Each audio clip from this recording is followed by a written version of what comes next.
Alara's skin shimmered with an iridescent glow as the transport pod doors hissed open.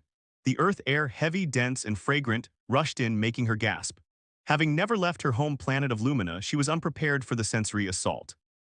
"Remember your training," she whispered to herself, activating the translucent barrier around her body, a protective field that would prevent accidental contact with humans. On Lumina, touch was sacred, rare, and overwhelming. Her species communicated through subtle energy fields and light patterns that danced across their skin. Physical contact was reserved only for the most intimate relationships, and even then it was ritualized and carefully controlled. But here she was, the first Luminan xenobiologist to participate in Earth's interstellar exchange program, about to step into a world where humans casually brushed against one another without a second thought. The very idea made her luminescent patterns flutter with anxiety. "Welcome to Earth Science Institute, Ambassador Alara." A tall human woman with silver-streaked hair stepped forward, keeping a respectful distance. "I'm Director Patel. We're honored to have you join our research team." Alara bowed her head, her skin rippling with blue gratitude patterns. "The honor is mine. I have studied your species from afar for many cycles." The institute hummed with activity as Director Patel led her through gleaming corridors. Alara noticed how humans constantly touched, handshakes, shoulder pats, the brushing of fingers when passing objects. Each casual contact made her field pulse protectively. "Your quarters have been prepared according to Luminan specifications," Director Patel explained as they approached a sealed door. "And this will be your laboratory. You'll be working with Dr. Marcus Reynolds, our lead xenobiologist." The door slid open to reveal a spacious lab filled with equipment. In the center stood a human male, tall with warm brown skin and eyes that reminded Alara of Lumina's twin moons, deep and thoughtful. His hands were moving rapidly over a holographic display. "Dr. Reynolds, may I present Ambassador Alara from Lumina." The human looked up, his face transforming with a wide expression that Alara recognized as a smile. Her studies had taught her human facial expressions, but experiencing one directed at her sent an unexpected warmth through her energy field. "Please, just Marcus," he said, his voice resonating at a frequency that made her skin ripple involuntarily. "I've been studying Luminan biology for years. Your bioluminescent communication system is fascinating." Alara's skin pulsed with pleased purple tones before she could control it. "You understand our patterns." "Only the basics," Marcus admitted. "I recognize gratitude, pleasure, concern, but I'm eager to learn more." Director Patel excused herself, leaving them alone. Alara moved carefully around the lab, maintaining her distance as Marcus explained their research project, developing a more nuanced translation system between human languages and Luminan light patterns. "May I ask about your protective field?" Marcus gestured to the shimmering barrier around her. "I understand Luminans are hypersensitive to touch." "Yes," Alara's skin flickered with nervous yellow. "Our neural receptors are thousands of times more sensitive than human skin. Casual contact that you might not even notice would be overwhelming for me." Marcus nodded thoughtfully, like touching an exposed nerve. "Precisely, but more than physical discomfort, it's also," she searched for the right words, "emotionally invasive. Touch transfers energy, impressions, intentions. For us, it's like having someone suddenly read your private thoughts." "I'll be careful," Marcus promised, his expression serious. Days passed as they settled into a working routine. Alara found herself increasingly fascinated by Marcus, his methodical approach to research, his respectful questions about her culture, the way his eyes crinkled when he laughed. She began to notice small details, how he absent-mindedly ran a hand through his curly hair when concentrating, how he hummed melodies under his breath when analyzing data. On her fourth Earth week, disaster struck. Alara was adjusting a sensor array when the lab's power fluctuated. Her protective field flickered and failed just as Marcus reached for the same instrument. His fingertips brushed against hers. The contact lasted less than a second, but to Alara, time stopped. A cascade of sensations flooded her system: warmth, curiosity, concern, and something deeper she couldn't name. Her skin erupted in a riot of colors, patterns streaming across her body so rapidly that she staggered backward, knocking over equipment as she fought to process the overwhelming input. "Alara, I'm so sorry." Marcus backed away immediately, his face stricken. "Are you hurt?" She couldn't speak, couldn't think. The impression of his touch lingered on her skin like an echo, the first direct contact she'd experienced with any being outside her species. It should have been painful, invasive, terrifying, but it wasn't. Instead, it felt illuminating. I am functional," she finally managed, her voice trembling as her skin slowly settled into rippling waves of confused blue and amber. "It was unexpected." Marcus kept his distance, his expression concerned. Should I call medical? No, she said quickly, I just need to recalibrate. She focused on restoring her protective field, but her mind kept returning to that moment of contact. Unlike the theoretical models she'd studied, Marcus's touch hadn't felt chaotic or threatening. It had felt honest, clear, like a direct communication more precise than language. That night in her quarters, Alara couldn't stop thinking about the incident. She recorded her observations in her personal log. Human touch appears to contain emotional information similar to our light patterns, but transmitted through bioelectric fields rather than photons. Fascinating scientific implications. Requires further study. What she didn't record was how, for the first time since arriving on Earth, she'd felt less alone. How that brief touch had created a connection she couldn't explain. How she found herself wondering what it would be like to experience it again, deliberately this time. The next morning, she entered the lab to find Marcus had reorganized their workstations with additional safeguards to prevent accidental contact. I've installed proximity sensors, he explained, not meeting her eyes. They'll reinforce your field if I get too close.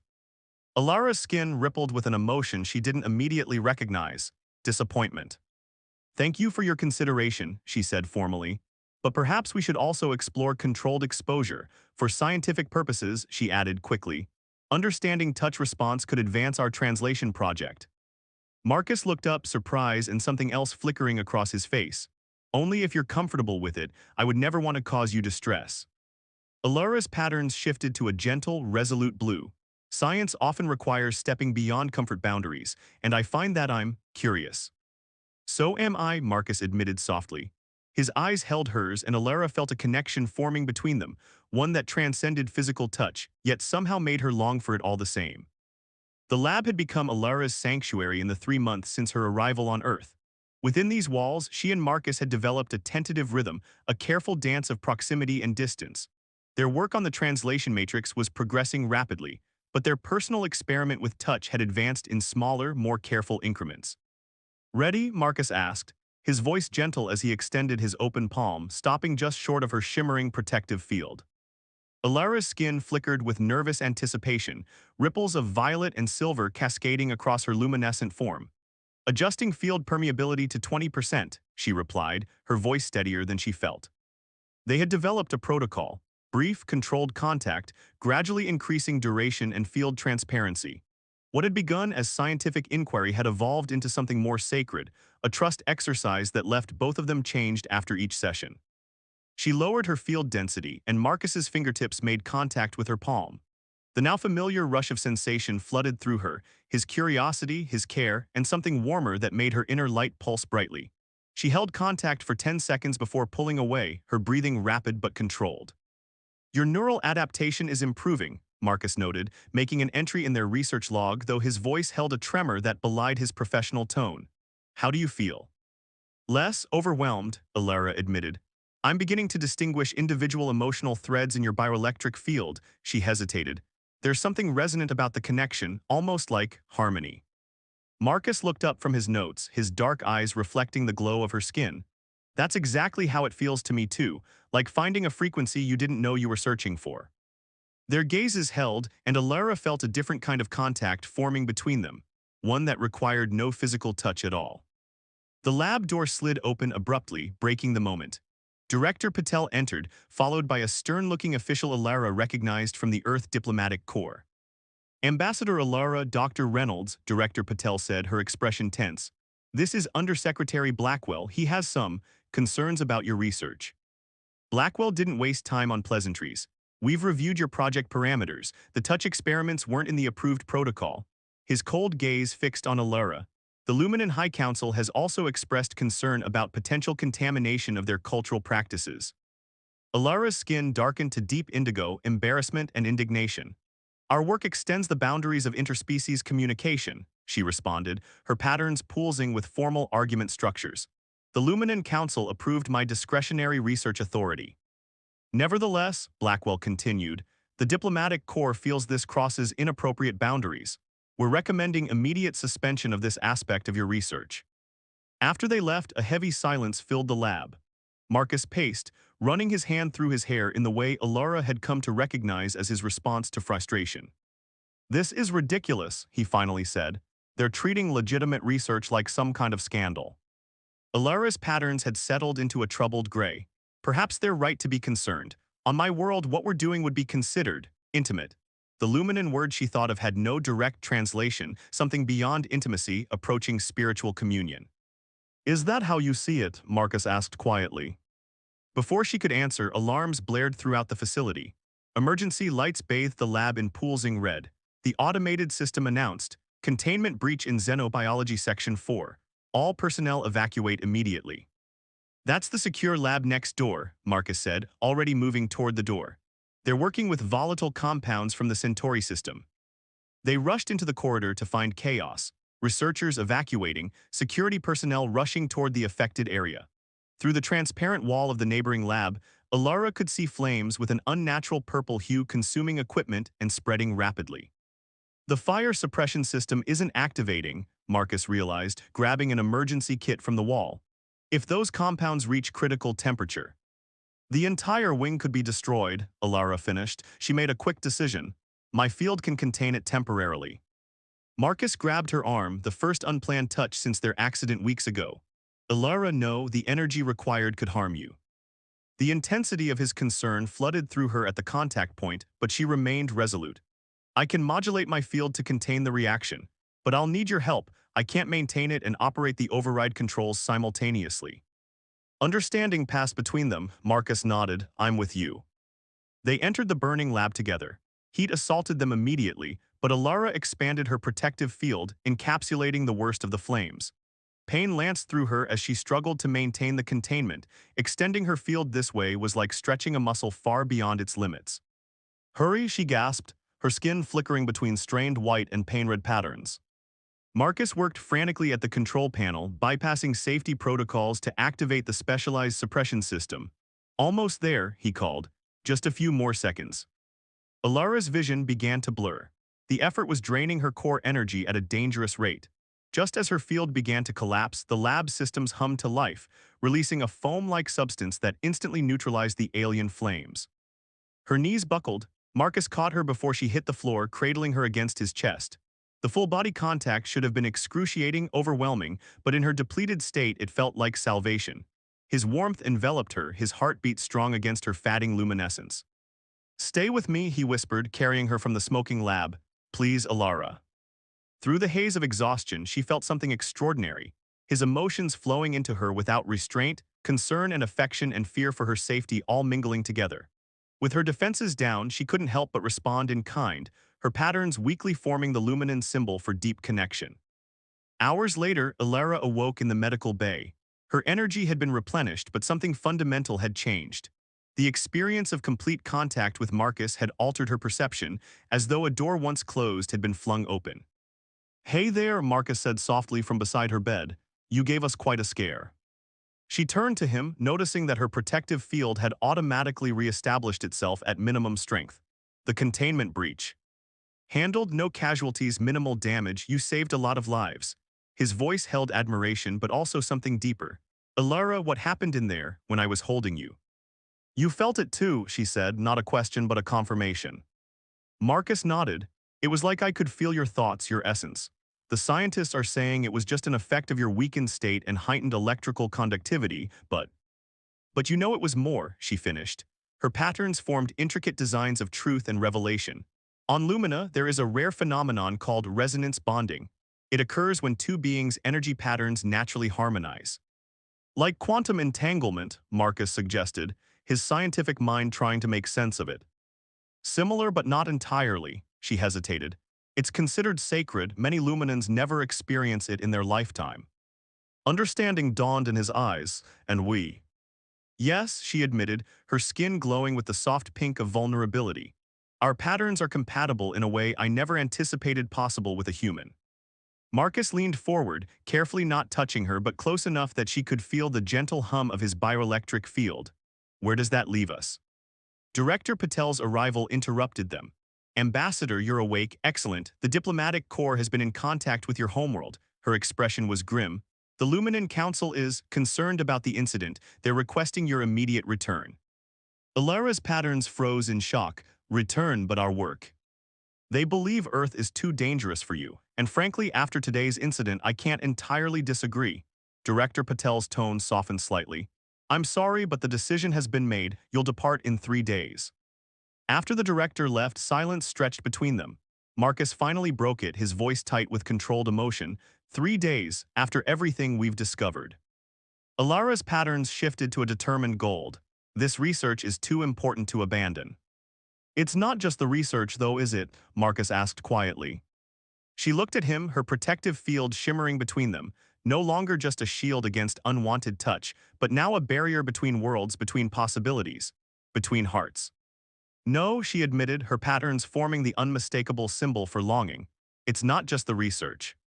Marcus reached toward her but stopped short of her field. When I thought I might lose you today, I realized some barriers aren't meant to be permanent. Alara's hand moved to hover near his, their fields sensing each other without quite touching. Some barriers protect us, she whispered, and some merely keep us from what we need most. In the soft light of the medical bay, human and Luminan regarded each other across an ever-narrowing divide, both aware that the hardest barriers still remained ahead, not those between their bodies, but those between their worlds. The diplomatic transport vessel would arrive in less than 24 hours. Alara stood at the window of her quarters, watching Earth's sun set in a magnificent display of colors that reminded her of home, yet remained distinctly alien. Like Marcus, familiar in emotion, yet wonderfully different in form. Her door chimed. Enter, she called, knowing who it would be before the door slid open. Marcus stepped inside, carrying a small device she didn't recognize. His eyes held the weariness of someone who hadn't slept. They had spent the past 2 days frantically documenting their research, preparing it for continuation even in her absence. But they both knew the most important discoveries couldn't be quantified in reports. I have something for you, he said, placing the device on her desk. It's a modified field harmonizer. I've been working on it since they told us you were leaving. Alara approached cautiously, her skin rippling with curious blue patterns. What does it do? It creates a localized field that works with your natural energy patterns rather than against them. His fingers hovered over the controls. May I demonstrate? She nodded, her luminescence brightening with anticipation. Marcus activated the device. A soft hum filled the room as an almost imperceptible field surrounded them both. It won't block your sensitivity completely, he explained, but it should modulate external sensations to a manageable level, like turning down the volume without muting the sound. Alara felt the difference immediately, a gentle buffering that didn't isolate her completely, but tempered the overwhelming intensity of potential contact. Her skin flickered with realization. This would allow me to touch without being overwhelmed. In theory, Marcus said cautiously, we haven't tested it yet. They stood facing each other, the possibility hanging between them. Slowly, deliberately, Alara raised her hand, palm forward. Marcus mirrored her gesture, bringing his hand toward hers until they were almost touching.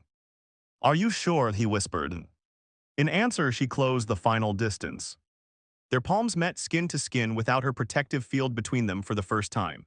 The sensation was different from their previous experiments, still intense but beautifully manageable, like listening to complex music at the perfect volume. She could feel his emotions flowing through the contact, hope, concern, affection, and something deeper she now recognized as human love. It works, she breathed, her patterns shifting to joyful colors so bright they illuminated the entire room. Marcus's free hand tentatively reached up to touch her face, his fingertips tracing the luminescent patterns on her cheek. The intimacy of the gesture made her inner light pulse in rhythm with her accelerating heartbeats. Alara, he whispered, his voice rough with emotion, I don't want you to go. Her fingers intertwined with his. I must return to report our findings, but perhaps I could return. Would they allow it? The question hung heavy between them. The Luminan Council was notoriously protective of their cultural practices. A resonance bond with a human would be unprecedented, possibly forbidden. Before she could answer, her communication panel chimed urgently. The message displayed made her skin darken with dismay. What is it? Marcus asked. Elder Vex of the Luminan High Council, she explained. He's arrived early to personally escort me home. He wishes to inspect our research immediately. Marcus's face tightened. He won't approve of the harmonizer. No, she agreed, but we must try to make him understand. Elder Vex was waiting in the lab, his tall, willowy form glowing with the muted gold patterns of authority. Unlike Alara's vibrant luminescence, his was controlled, deliberate, every pattern precisely formed to convey status and tradition. Ambassador Alara, he greeted her, his patterns conveying formal acknowledgement but also disapproval as he noted Marcus's presence. Dr. Reynolds, I understand your collaborative work has taken some unexpected directions. Alara stepped forward, her own patterns carefully composed into respectful academic structures. Elder Vex, our research has yielded groundbreaking insights into interspecies communication. The touch protocols are a violation of our most sacred traditions, Vex interrupted, his patterns flashing warning red. Touch is not meant for casual experimentation, especially not with other species. The Council is deeply concerned about the path you have chosen. With respect, Elder, Marcus interjected, our work isn't casual. We've discovered a genuine resonance between human and Luminan energy patterns. Elder Vex's patterns froze in shock. Resonance, you claim a sacred bond. We do not claim it lightly, Alara said. We've documented the frequency alignments, the neural response patterns. The data is irrefutable.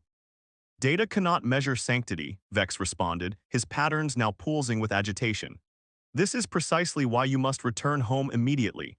You have been contaminated by human thinking, reducing our sacred practices to scientific variables. Or perhaps expanding our understanding of those practices, Alara countered, her patterns growing bolder. The ancient texts never specified that resonance could only occur between luminans. Because such a thing was unthinkable, Vex exclaimed. Many truths were once unthinkable, she replied steadily, until someone thought them.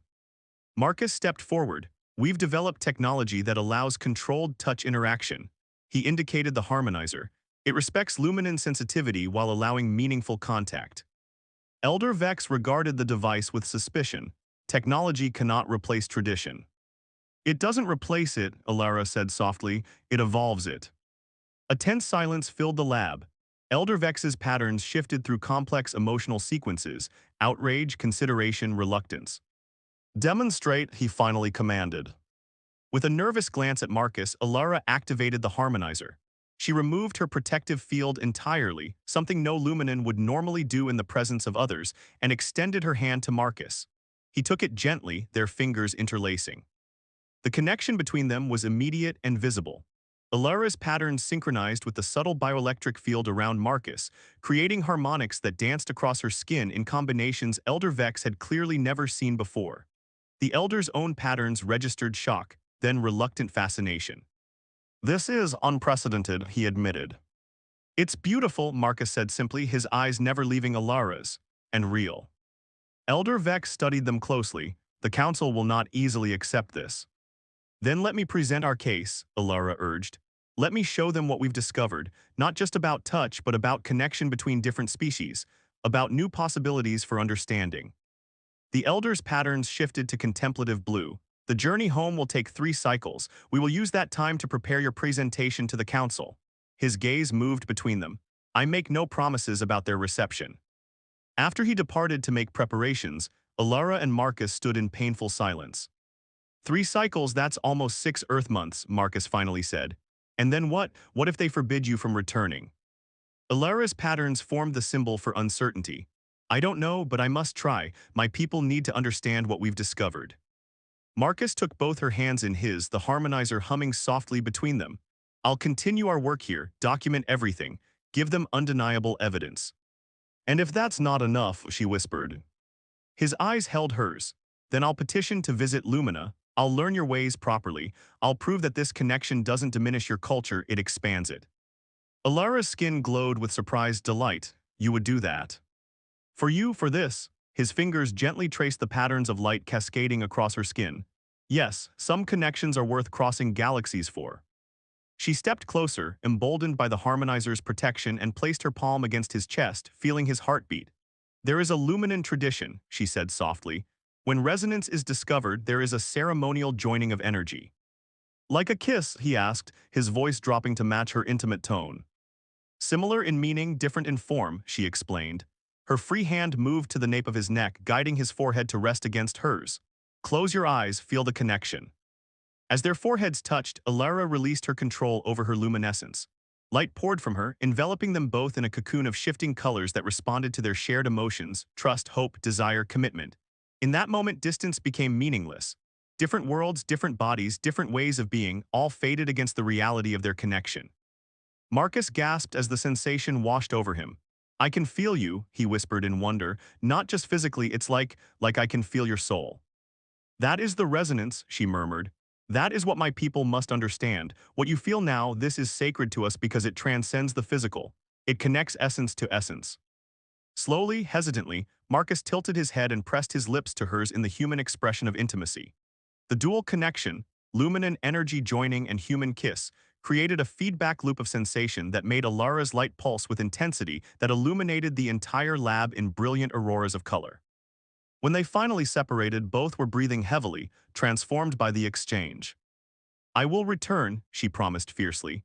Whatever it takes. The Council must understand that this connection honors our traditions rather than diminishes them, that sometimes the universe creates bridges where we only saw divides. And if they don't understand? Her patterns formed the unmistakable luminance symbol for determination. Then we will teach them together. 6 months later, a transport vessel descended through Earth's atmosphere. The Earth Science Institute staff gathered in anticipation as the doors opened to reveal Alara, but not alone. Behind her stood 3 members of the Luminant Council, their patterns showing cautious curiosity. Marcus pushed through the crowd, stopping short when he saw her. Alara's skin illuminated with joy patterns so bright they were almost blinding. In her hand, she carried an ornate device, an advanced version of his harmonizer, enhanced with luminant technology. The Council wishes to observe our resonance firsthand, she explained, her voice steady despite her excitement. They've approved an extended cultural exchange program with us as its first participants. Marcus stepped forward, his eyes never leaving hers. And us, what did they decide about us? Alara's patterns formed a complex symbol he hadn't seen before. They have created a new classification for interspecies resonance bonds. We are the first, but they believe we won't be the last. As she activated the enhanced harmonizer, the barrier between them dissolved once more. Their hands met, then their foreheads, their energies intertwining visibly for all to witness, human and luminant alike. Welcome home, Marcus whispered against her luminescent skin. Alara's patterns formed the symbol for completion, for belonging. Home isn't a planet, she replied. It's where resonance is honored, where different worlds can touch and become something greater together. Around them, human scientists and luminant elders watched in wonder as 2 beings from different stars proved that the greatest discoveries happen not when we reach for the heavens, but when we reach for each other.